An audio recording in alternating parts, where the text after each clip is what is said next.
My name is Simon Rusnak, and you're listening to Winnipeg's Classic 107. On Friday, the Winnipeg Symphony Orchestra presents Handel's oratorio Solomon, featuring the University of Manitoba Singers and alumni choir, soloists Tracy Dahl, Monica Huseman, Jean-Philippe Lazure, and Kyle Briscoe, all led by Dr. Elroy Friesen.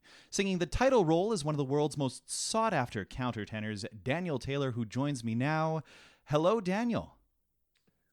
Good day. Simon, it's so nice to have a chance to speak with you. Well, welcome back to Winnipeg. When's the last time you were here in town? Do you remember?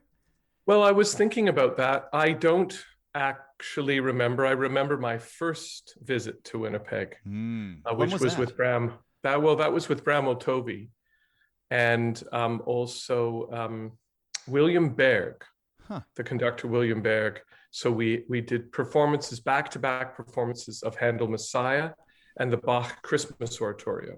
There's some great works in there for sure. Yeah, and I flew my father out, and my father's still alive. My father just turned 95. Oh, well, happy birthday! But I flew him out, and he still talks about the experience of being in the hall and seeing at least 100 singers on the stage,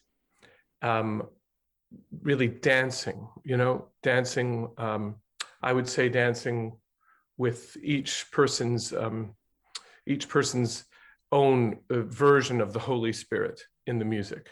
It was most inspiring to work with Bram and also with Maestro Berg. And then I did come back a few times.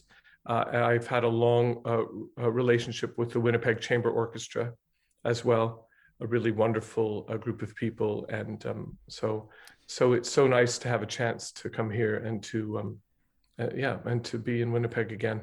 You know, I was thinking about it myself. And you mentioned that MCO collaboration. I think there was a co-collaboration with the Manitoba Opera where you did a production of Dido and Aeneas, and that was back in 2012. That was more than a decade ago. And I mean, I'm not going to ask you what you've been up to since, because I think we all know the answer to that already. You've been up to a lot. So I guess if we could begin this conversation by going even further back in time, talking about finding your voice and discovering it. You started singing at an early age, right? You were a boys soprano and a treble chorister? I was, yeah. I joined the men and boys choir of St. Matthew's Church in Ottawa. I think part of the goal was that my parents wanted to get me out of the house after school and keep me busy doing something. And it was my good fortune that there were three different British conductors who came through that choir. I started with a gentleman named Jonathan Rennert, and then there was Brian Law, and then Richard Dacey. And so I was 6 years old at the time. And in that choir, of course, something that stands out for me is that the baritone bass section was led by Gerald Finley. And, little did I know at the time that he would become, of course, one of the greatest singers in the world, really. And also, I mean, he's just he's such a nice man. But that I think that's when I decided, when my voice changed, that I wasn't a baritone. Well, yeah, that's exactly what I wanted to ask you about, because as tends to happen, your voice broke. Gerald Finley was there, which is just absolutely incredible. But you decided to go a different direction, to keep exploring that upper register, which I know for me personally was a real tough place to get to, at least not intentionally. I had some incredible voice cracks, I have to tell you, Daniel, in grade 8 volleyball, in the gym. What inspired you to keep going in that direction? Well, honestly, I had a sort of a workaday baritone voice coming along. I suppose if I'd pursued that, if I'd come to Manitoba and studied with Mel Braun, then I might have made my way. I suppose that I had remnants of this treble voice there, and it didn't go away, And as I continued to sing, it seemed to become more of a natural extension of how I wanted to communicate. And I think there can be something quite special about a voice that's coming, and I mean, we're in a much more gender fluid society than we were then necessarily. But I would say that to hear sort of a male voice hovering over the treble clef and for me, really reminding me of the voices that would have been heard in ancient cathedrals in England and in the cathedrals as the pilgrims made their way across Spain. You know, I think Yeah. as you were just kind of touching on, you know, your ethereal voice really helped introduce, I think, a lot of Canadians to the resonance of the countertenor, to take them back in time, like you were just so eloquently telling us. But I am curious, you know, at least on first blush, people may be sort of thrown off, especially those who aren't used to Baroque practice. Was that your experience maybe early in your career, sort of getting past the curiosity to showcase the artistry? Mm, no, I know a lot of countertenors where it was Mm-hmm. where that was an issue. I think that it's been sort of an advantage of sorts for me. I make no. I'm just thinking about that question. When I the first times I started singing as a countertenor, I felt that I could see that the audiences, what I would see is let's say I would be in a hall with 1,000 people, Mm-hmm. and normally it's quite common that either audience members sometimes nod off, especially if you're doing a long Handel oratorio. You know, Handel. I often say that Bach perhaps is the greatest composer, but Handel's my favorite. Huh. But now and then there are movements where we call it Handel nodding, where maybe Handel was nodding off, trying to finish the music, then he got back to it. What I've noticed and experienced for years is that I see people look up, and inevitably I see some kind of conversation for a moment that happens. Or what I see is I see an openness there. And I try and deliver the message at that moment. Mm. Because I feel then that people's preconceived notions of what they might expect. Really, you know, when a soprano stands up and sings, and let's face it, we have two of the great singers, in my view, in the country singing with me, Tracy Dahl and Monica Huisman. You know, they're going to have a certain preconceived notion of what a soprano sounds like, and so there's a little bit of expectation there. But with countertenors, it's a bit like Russian roulette as well. If it goes wrong, I mean, you could say that about any voice, but if it goes wrong, then then you have a problem.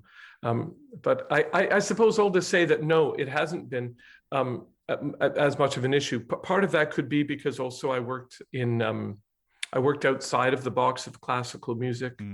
So I made some recordings. I did 2 soundtracks with the Cirque du Soleil. Yeah. I did a children's book. I did 2 children's books. I did one book with a woman who was a television star at the time named Deanie Petty. I did a book of hers, and then I also did a book called The Angel Heart, and that had Jeremy Irons, Oh, no way. who people might know from movies like Batman. Yeah. I mean, he's been in so many movies, but he was narrating that. And I also did a disc with Ralph Fiennes, who, again, Another people great might know actor. from Yeah. the many movies he's done. So I think that there was an introduction to listeners. I think that my path was sort of maybe it hadn't really been trod before, but it was open. I think that in a way the society then seems ironic, but I think the society was more open to receiving. Mm-hmm. You know, now I think we're in a time where, I mean, people are so, I mean, we've suffered all through humanity and humanity's existence, but I think that there's so much division now within our country and within the world that it's difficult to take people away from that and to remind them of the things that we could be thankful for, and to remind them, I think that that there's so much, it's so much more important that we love each other right now. You know, there's so much to unpack in what you said there, and some very important things that I do want to get to. A favorite composer of yours, your favorite composer, Handel, and we're going to talk about that. But just before, I'm sure that there's many favorite composers. I mean, you know, you've explored a lot of the repertoire. Yeah, I have a lot. Yeah, exactly, as one does. But I do want to just hope you'll indulge me in my own singer's curiosity a little bit more, because I'm curious. Would you mind explaining a little bit about what's going on physiologically when a countertenor performs? Because I've got a couple questions, because I know that you've explored this yourself. You've kind of explored it truly with a camera, but so often we say, oh, a countertenor singing in falsetto, but you're not doing the same thing as Frankie Valli with the Four Seasons, are you? Is that No. I think there's an umbrella term that people use for countertenors, and the practice of singing as a countertenor, it was very likely in medieval music. It certainly was in Renaissance music. And then there sort of became this murky period where people would talk about castratos in the same way that they speak about countertenors. And that's obviously, historically, that's not entirely accurate. But I think what's most important here to remember is that, first of all, it isn't necessarily falsetto. Countertenor is an umbrella term, and I like to use a comparison with sopranos. We have a soprano like Emma Kirkby, one of my favorite singers of all time. And then you have Renee Fleming. So they clearly sing with different techniques, and how they employ that instrument, and even the volume and stillness that they create as an affect of their singing, it's very different. So in the case of countertenors, some are strictly falsettists, and that would mean that there is actually a patch of air that comes between the vocal cords, and you can see the vocal cords would be bowed and there would be air coming through. And then there are some countertenors where the chords are then brought together as they would be in any other voice type, most similarly to tenors, actually, in terms of the percentage of the chords that is being used. The frequency of vibration is actually what determines the pitch, right? And the amount of tension on the chords. And people, it's usually easier for them to imagine if they think of a piano. For example, there's a piano in this beautiful house of the Huysmans here, where you see, higher registers of the piano have these shorter strings that are being used with more tension. And as we go down, it's the same with the vocal cords. I think there's a certain amount of smoke and mirrors around sort of the technique, but it's relatively rare in the sense that you might find that there are very few low basses, truly low basses. I'm talking about a singer like John Relier, or Gary Relier for that matter, and there's a young up and coming one, a student of mine named Matthew Lee, who's in the Young Artist Program in Montreal right now. It's one of the lowest voices I've ever worked with. That's rare. And again, you have a slower frequency of vibration, you have less tension on the chords. It's really as simple as that. But maybe that's sometimes less engaging or less interesting, and sellable in a way. Yeah. It's more fun to sort of, create and keep a certain mystique or aura of mystery around it, I think.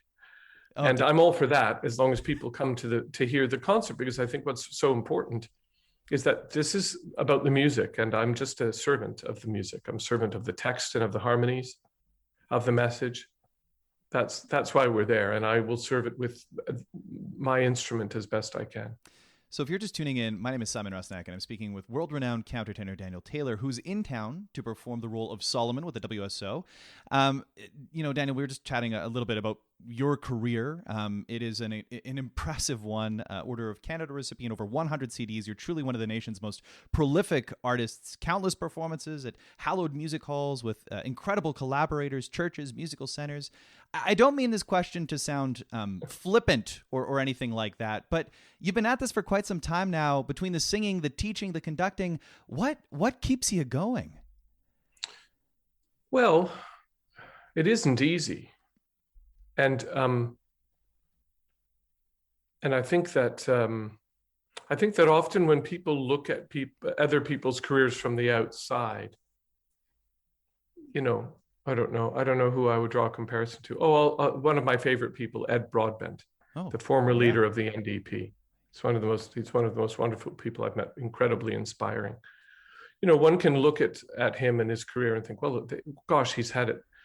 He was there in the House of Commons, and he was representing every good person in Canada, regardless of political views. as someone who I've felt very inspired by. And it's probably easy to look at someone from the outside and go, well, they've had this easy path and a charmed existence and so on. Making a living as a musician is very challenging. There are many years where I would travel for 10 months of a year, which meant that I wasn't home. It's particularly challenging now because I have 3 children. I've got a little 2-year-old and I have 2 twins who are just over 6 months. Oh. And I think a lot about what kind of world we're bringing them into. I think what keeps me going is the fact that I think that we need to find meaning in what we do, and we need to. I mean, it's difficult not to sound cliche here, but we need to bring people together. Mm-hmm. And I think we need to bring people together regardless of their differences. And that's difficult to do now because almost every issue that comes forward then it seems to me, is used as some kind of political tool or weapon, which is usually made to divide people. Yeah. And I've had this kind of experience with people on both extremes of the political spectrum who I've seen sort of targeted because of views that they have. And what I've found in our conversations today is that people don't listen to one another. They just decide if a person is right or wrong. And if they disagree with them, then they think that there's something wrong with them. So there's a way now that I think we have to change, and we have to learn how to listen to one another. And also, again, regardless of your sort of, regardless of if you have a certain religious belief, but if you believe in humankind, then I think we're supposed to be loving one another. And I think that we have to accept that we're all flawed. And none of us are perfect, and that it's going to take a great amount of courage and acceptance of one another so that we can move through these things. And as a musician, that's part of what keeps me going. I love bringing choirs together. I love choral conducting. And then, of course, I love to travel, to meet with friends, and to share this kind of music with audiences. Yeah, music really is a great unifier. It brings people together, and that's something that you've done throughout your career in all sorts of different facets. Tell us a little bit about your relationship with Handel's Solomon. Well, Handel. Oh, Handel. I mean, I've had now a long relationship with many of his oratorios. And of course, I'm singing Messiah actually in a few days on Sunday in just outside of New York. I've sung it probably 400 or 500 times in performance now. And that's a challenge in itself because I have to think of a way to discover this for anew. So I have a terrific fondness for his oratorios. Jephthah is one that people aren't as familiar with, which is a really beautiful oratorio, and also Theodora. That's one of the great stories. What we notice in Handel's oratorios, for example, Solomon, it was well received, but it wasn't as popular as some of his other oratorios. What Handel was trying to do at this point in his career is to bring audiences into the theater. So what audience members will notice is that even though there is there's a story that is sacred that's being told, there's also Solomon, who was, of course, revered for his wisdom, in fact, was not a perfect human. And there's much that has been said about the fact that he had this, his relationship with the first queen, who arrives at the beginning of the oratorio, and then the Queen of Sheba, who arrives later in the oratorio. Yeah, to great fanfare. And in the middle, you have... To great fanfare, she arrives. That Queen of Sheba. It's amazing arrival, and in fact, each of those characters, by the way, gets two of I think the best arias. Solomon is a good role, but there are 2 arias. One is actually sung by a character referred to as the first harlot. That's an aria called "Can I See My Infant Gored," and that's when the first harlot is speaking about whether or not she wants to see her baby killed.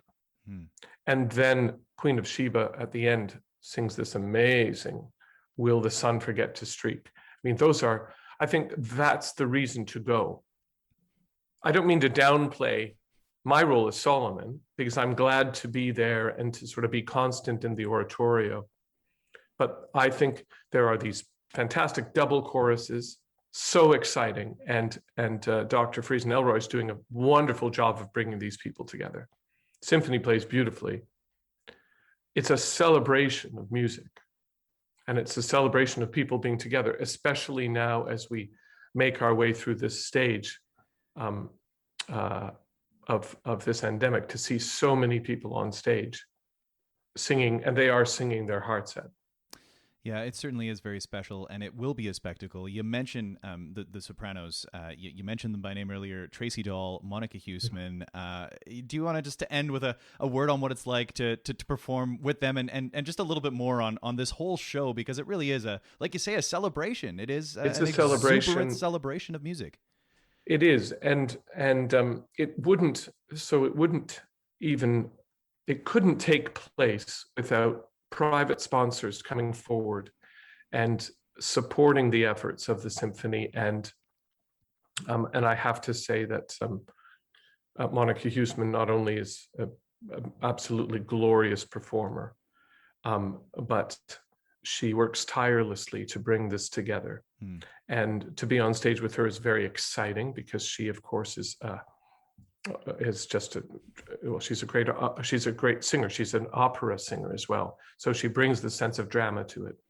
And Tracy Dahl, I mean, frankly, this is the first time I've had the chance to sing with Tracy. I've worked with Tracy. That is wild. Yeah. Wow. Oh, wow. And I have to tell you, she sings this one aria, and I am absolutely sure, shed a tear on stage. It's so beautiful what she does, and she does it with such honesty. That's rare, you know. You could be in any concert hall in the world, and it's a gift that they bring to us. And so yeah, I feel honored. I feel privileged to be part of it. I really do, and to play the role the small role really that I have in all of this. I couldn't be more thankful to be here. Well, we are very thankful to have you back here in Winnipeg. What more reason do you need to go see the show? Daniel, thank you so much for taking the time to chat with me today. Thank you, Simon.